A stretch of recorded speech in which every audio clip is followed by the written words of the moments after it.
Hello all of you. मैं अभिषेक आप सभी का अपने YouTube channel diamond super study classes में स्वागत करता हूं। और जैसा कि मैं आप लोग जानते होंगे कि मैंने आप लोगों को क्लास 12th से जो पोएट्री सेक्शन था वो आप लोगों को पढ़ा दिया था। मैंने आप लोगों को पोएट्री सेक्शन मैंने आपका ख़त्म कर दिया था। तो आज मैं आप लोगों का जो प्रोज सेक्शन है वो स्टार्ट करूंगा। और आइए हम लोग प्रोज सेक्शन में जो हमारा पहला चैप्टर है वो हम लोग आज पढ़ेंगे। तो देखेंगे हमारा पहला चैप्टर क्या है। A girl with A basket. हमारा पहला चैप्टर जो है a girl with A basket. A girl मतलब एक लड़की, विद ए बास्केट मतलब एक टोकरी के साथ, एक लड़की टोकरी के साथ। तो इसमें एक लड़की की कहानी पूरी रहेगी जो एक टोकरी लेकर मतलब कुछ चीज़ें बेचा करती है। तो वही मतलब कि इसकी कहानी है। और इसको लिखने वाले हमारे जो मतलब ऑथर हैं वो इसको लिखा किसने है, विलियम सी डगलस जी ने इसको लिखा है। तो हम लोग अगर थोड़ा ऑथर के बारे में जान लेते हैं, विलियम सी डगलस की जी के बारे में देखें तो जो विलियम सी डगलस जी थे वो यूनाइटेड स्टेट्स ऑफ अमेरिका मतलब जो अमेरिका के सुप्रीम कोर्ट में वो जज थे। अमेरिका के सुप्रीम कोर्ट में वे जज थे। और मतलब इस कहानी में ऐसा चीज़ होता है कि भारत और पाकिस्तान का विभाजन हो जाता है। और जो भारत से पाकिस्तान लोग जो है भारत से पाकिस्तान जाते हैं, पाकिस्तान से वहाँ भारत आने के लिए मतलब भ्रमण करने लगते हैं। तो उस समय जो स्थिति थी उन चीज़ों को देखने के लिए भारत में मतलब जो विलियम सी डगलस जी थे आए, भारत में भ्रमण करने आए। 1950 ईस्वी में वे भ्रमण करने आए और उन्होंने अपने भ्रमण के दौरान बहुत सी चीज़ें देखी। और उन्होंने उनके भ्रमण में उनसे एक उनकी लड़की से मुलाकात हुई, टोकरी वाली लड़की से। और वे उससे बहुत ही ज़्यादा प्रभावित हो गए। तो बस उसी की कहानी इसी में दी गई है। तो हम लोग आइए देखते हैं कि हमारी कहानी में क्या है। तो जैसा कि मैंने बता ही दिया आपको कि विलियम सी डगलस जी भारत भ्रमण पे आए हुए थे देखने के लिए कि भारत की स्थिति कैसी है।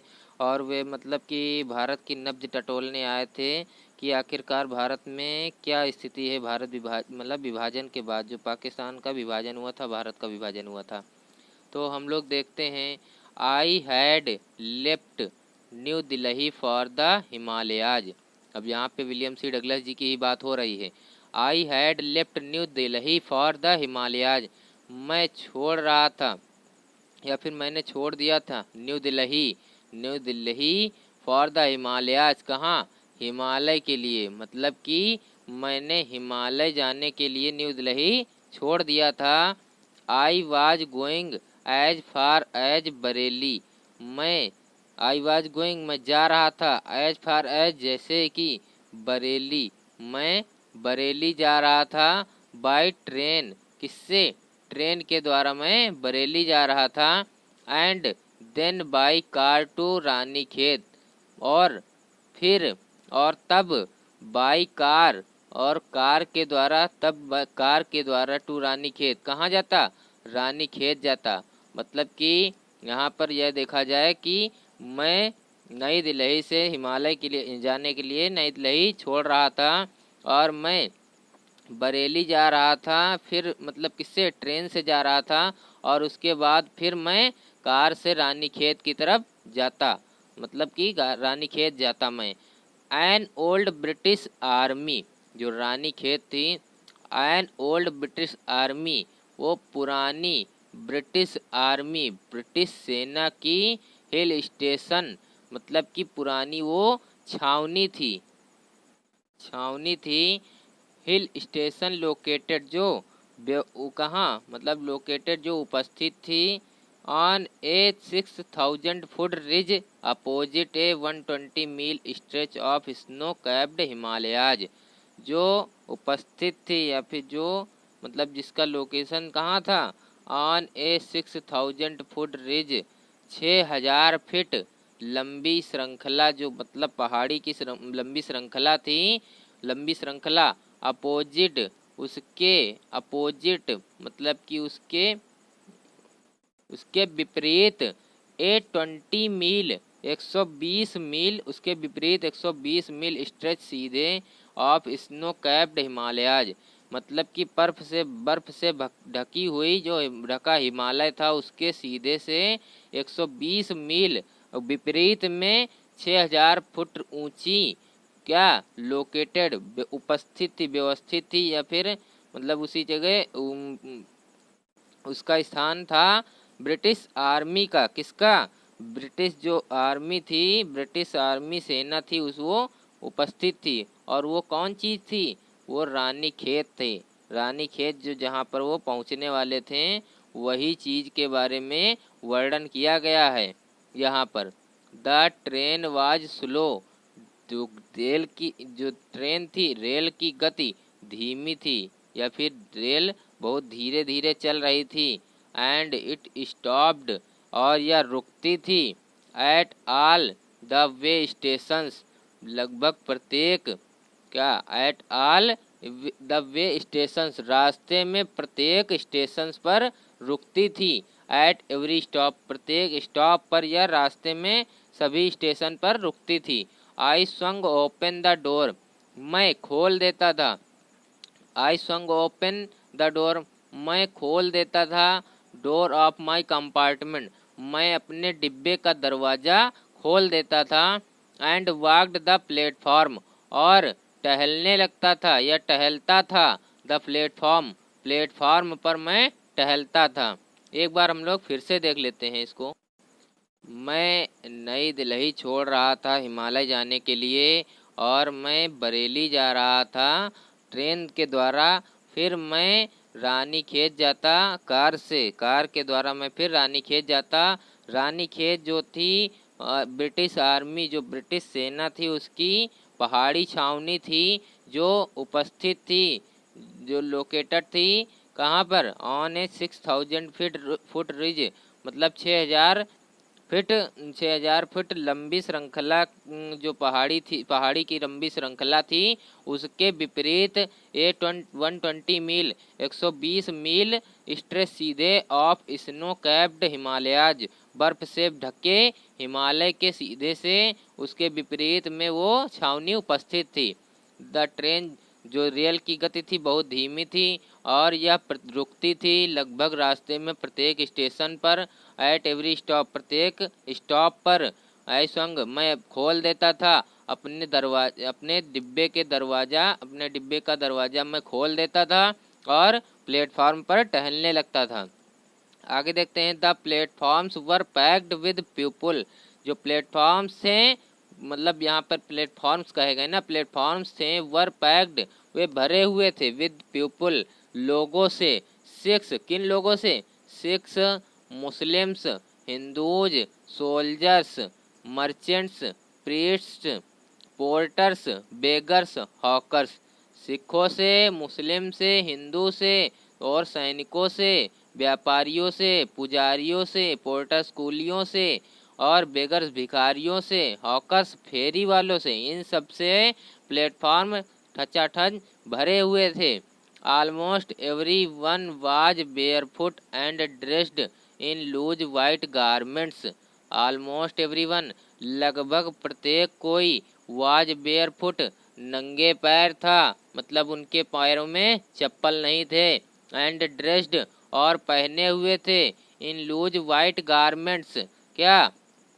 ढीले ढाले, वाइट गारमेंट्स, सफ़ेद कपड़े, ढीले ढाले सफ़ेद कपड़े वे सभी लोग पहने हुए थे जो प्लेटफॉर्म पर टहल रहे थे। और ये सब चीज़ें कौन देख रहा है? जो विलियम सी डगलस जी थे वही देख रहे थे। I would ask at least 3 people before, I would ask, मुझे पूछना पड़ा, एट लीस्ट, लगभग, 3 पीपल, लगभग 3 लोगों से, बिफोर, पहले, लगभग मुझे 3 लोगों से पूछना पड़ा। I could find one who spoke English, फिर जाके मुझे एक कोई मिला जो इंग्लिश बोल लेता था, अंग्रेजी बोल लेता था। मतलब कि मुझे पहले कम से कम 3 लोगों से पूछना पड़ा, उसके बाद मुझे एक व्यक्ति मिला जो इंग्लिश बोल लेता था। We would talk world affairs, हमने बातें की। वी वुड टॉक, हमने बातें की। वर्ल्ड अफेयर्स, जो सांसारिक अफेयर्स मामलों पर हमने बातें की। एंड एवरी मेजर टॉपिक, और प्रत्येक मेजर मुख्य टॉपिक बिंदु पर, और प्रत्येक मुख्य बिंदु पर हम लोगों ने बातें की। The news of the day जो produced, the news of the day produced, जो उस दिन के अखबार में जो खबरें छपी थी उन पर हम लोगों ने बातचीत की। इन दिस वे, इस प्रकार से। आई वाज ट्राइंग, मैंने प्रयत्न किया, मैंने प्रयास किया। To get a feel of the pulse of the nation, to get प्राप्त करने की, ए फील या फिर महसूस करने की, फील ऑफ द पल्स मतलब कि नब्ज टटोलने की, ऑफ द नेशन राष्ट्र की। इस प्रकार से मैंने राष्ट्र के नब्ज टटोलने की का प्रयास किया। मतलब कि वो निरीक्षण कर रहे थे, देख रहे थे कि देश में क्या चल रहा है। चेकिंग ओपिनियन मतलब चेक करते हुए, निरीक्षण करते हुए, ओपिनियन विचारों को, अगेंस्ट ऑफिशियल एटीट्यूड्स, जो ऑफिशियल जो मतलब का ऑफिशियल वर्क थे, एटीट्यूड्स थे, कार्य थे। एंड रिपोर्ट्स, और जो रिपोर्ट्स थी उनके मुताबिक उनके विरुद्ध जाकर उन्होंने अपने विचार जो है, अपने विचारों के द्वारा मतलब राष्ट्र के नब्ज को टटोलने का उन्होंने प्रयास किया। आगे देखते हैं। The route lay through one of the richest of India's agriculture areas, the route lay जो रास्ता था, ले थ्रू वो गुजर रहा था। हम जिस रास्ते से गुजरे वो रास्ता one of the richest of India's, वो रास्ता वो समृद्ध मतलब भारत के समृद्ध में से एक, जो भारत में जो समृद्ध चीज़ें थी उनमें से एक था। इंडियाज एग्रीकल्चरल एरियाज, कृषि एरिया, जो कृषि क्षेत्र था उसमें से वो एक था। जो रास्ता हम लोग जो हम तय कर रहे थे उनमें से जो समृद्ध था, भारत के समृद्ध एग्रीकल्चरल एरियाज मतलब कृषि क्षेत्रों से।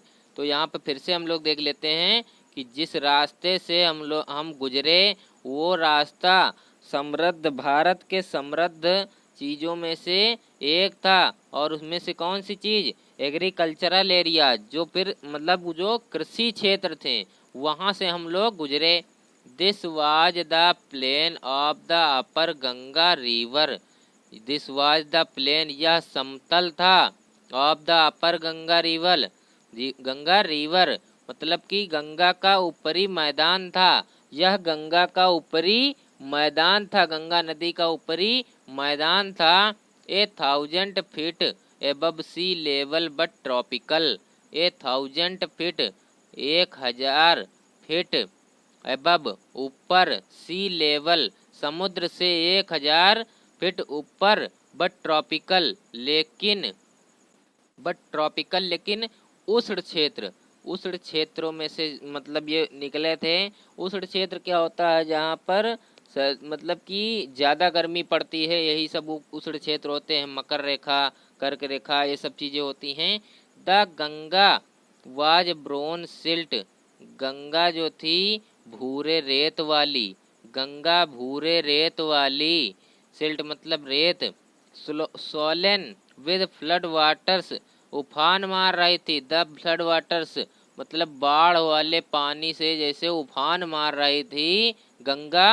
It's overflow in inundating thousands of acres of, मतलब कि ये ओवरफ्लो हो रही थी और ऊपर से ज़्यादा बह रही थी। इनंडेटिंग थाउजेंड्स, इनंडेटिंग मतलब जल प्लावन, जल मतलब प्लावन मतलब ये होता है कि पानी ऊपर तक बहुत ज़्यादा हो। थाउजेंड्स ऑफ एकरीज ऑफ, आगे लिखा हुआ है राइस, एकरीज ऑफ राइस मतलब कि 1000 जो एकरेज एरिया थे ऑफ राइस चावल के, मतलब बहुत दूर तक क्या हुआ था, पूरा सब बाढ़ से भरा हुआ था, पानी भरा हुआ था, मतलब गंगा नदी का। ये यहाँ पर राइस लिखा हुआ है, तो आप लोग समझ जाइए कि पीछे राइस दिया गया है, क्रेज ऑफ राइस, मतलब कि उसके जो चावल जो मतलब चावल थे, जो धान थे, वो सब पूरे भरे हुए थे, पानी मतलब बहुत ज़्यादा भरा हुआ था, दूर तक भरा हुआ था। अब वहाँ पर आगे देखिए, to the north were jungles, जब वो आगे बढ़े, to the north jungles great expanses of grass, to the north उत्तर में, टू द नॉर्थ उत्तर में, वर जंगल्स जंगल थे, ग्रेट एक्सपेंसेज, ग्रेट एक्सपेंसेज मतलब कि निरंतर, जो महान निरंतर ऑफ ग्रास, बहुत ज़्यादा विस्तृत घास फैली हुई थी, जंगल में बहुत ज़्यादा विस्तृत घास फैली हुई थी। Higher than a man's head and unbroken, higher than ऊंचे, दैन की तुलना में, ए मैंस हेड मतलब मनुष्य के सिर से भी ऊंचे, क्या ऊंचा, क्या ऊंची क्या थी, घास थी, मनुष्य के सिर से भी ऊंची घास थी, इतनी ज़्यादा घास लगी थी कि मनुष्य के सिर से ऊपर घास निकल जाती थी। And unbroken except for an occasional clump of trees the home of tigers, और अनब्रोकन और टूटे हुए, न टूटने वाले, except for an occasional clump, मतलब कि ओकेजनल क्लम्प मतलब समूह थे, ओकेजनल क्लम्प समूह थे, ऑफ ट्रीज पेड़ों के, पेड़ों के बहुत ही बड़े बड़े समूह थे, द होम ऑफ टाइगर्स मतलब कि होम ऑफ टाइगर्स, जो पेड़ों के बहुत बड़े बड़े समूह थे, उसी में क्या बने थे, टाइगर्स के घर बने हुए थे, चीतों के घर बने हुए थे, एलिफेंट्स हाथियों के घर बने हुए थे, पाइथन्स अजगर के घर थे, एंड कोबराज और कोबरा के, इन सभी जानवरों के उन सब में घर बने हुए थे, और वे सभी वहीं पर रहते थे। Everywhere else there was flat land running to the horizon, प्रत्येक जगह एल्स, प्रत्येक जगह एल्स, इधर से उधर, देयर इधर उधर, वाज फ्लैट, फ्लैट थे, बने हुए थे, फ्लैट होते हैं लैंड, राष्ट्र मतलब कि भूमि पर, फ्लैट थे, रनिंग टू द हॉरिजन जो लग रहे थे, क्या लग रहे थे, हॉरिजन मतलब होता है क्षितिज, जहाँ पर, जहाँ पर पृथ्वी और आकाश मिलते हुए दिखाई देते हैं, वहाँ पर उसको क्षितिज कहते हैं। तो वहाँ पर बहुत सारे फ्लैट थे, और वहाँ पर उसको हॉरिजन लग रहा था वहाँ पे। अब but dotted here and there, लेकिन इधर से उधर, डॉटेड हेयर एंड देयर, लेकिन इधर से उधर, by the sacred banyan tree मतलब कि by the sacred banyan tree, वो पवित्र बनियान ट्री बरगद के पेड़, आर बाई रोज ऑफ पाकर ट्रीज, या फिर लताएं थी ऑफ पाकर ट्रीज मतलब कि पेड़ों की पाकर, जो पाकर आप लोग जानते होंगे पकड़िया को कहते हैं, पाकर ट्रीज की लताएं थी, रोज थी, कतारें थी, कतारें लगी हुई थी। चलिए आज मैंने आप लोगों को तो यहाँ तक बताया, और इस तरह वीडियो बहुत ही लंबा होता जा रहा है और आप लोगों को भी समस्या होती चली जाएगी। तो इसके आगे मैं यहाँ पे आज निशान लगा दिए देता हूँ, और इसके आगे मैं आप लोगों को कल बताऊँगा, और यहाँ से भी पूरा समझा दूँगा आप लोगों को एक बार फिर से।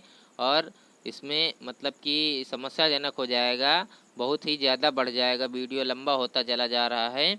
और आप लोग मेरे जो मेरा चैनल है वो सब्सक्राइब ज़रूर कर लीजिए, आप लोगों से मेरा निवेदन है। और मेरे वीडियोस को लाइक शेयर कमेंट करना ना भूलिए, और अपने मित्रों तक ज़रूर शेयर करिए। और आशा करता हूँ जितना कि मैंने जो पढ़ाया है वो आप लोगों को समझ में आया होगा। तो आप लोग मेरे चैनल को सब्सक्राइब ज़रूर कर लीजिए। धन्यवाद।